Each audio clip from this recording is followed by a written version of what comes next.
dah hangus, bakar sampai habis. Dan sini boleh tengok dah worn out Forklift ni dah tersidai kat customer side untuk beberapa bulan. Sebab komplain dia bila time pakai, tiba-tiba dah tak boleh gerak depan dan belakang. Disebabkan tak cukup bajet untuk repair, customer biarkan forklift tu. Sekarang, dia panggil kita untuk buat checking. Lepas kita dah buat checking, kita dapat tahu dua masalah yang besar, major problem. Nombor satu, transmission totally dah rosak, so kena buat transmission overhaul. Dan nombor dua, problem seterusnya adalah brake pun sudah jam.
Kita dah buat complete brake repair, so ini adalah brake shoe yang baru.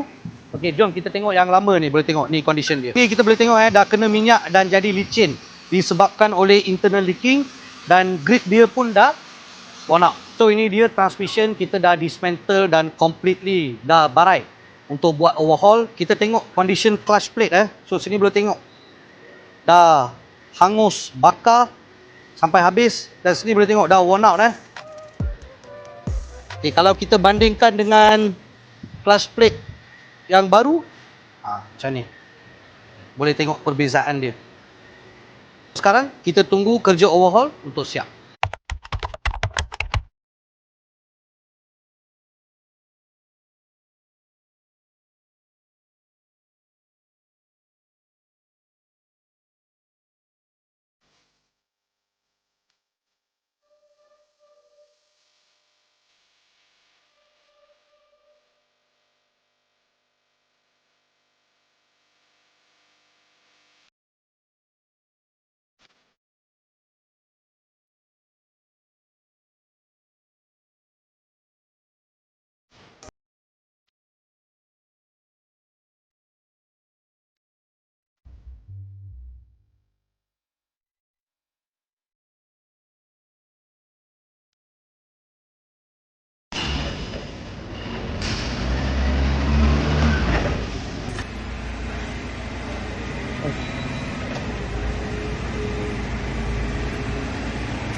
Bila kita tengok forklift ni dapat tahu ni memang rough usage lah. Boleh tengok ada banyak damages, body dia pun kena langgar dengan banyak.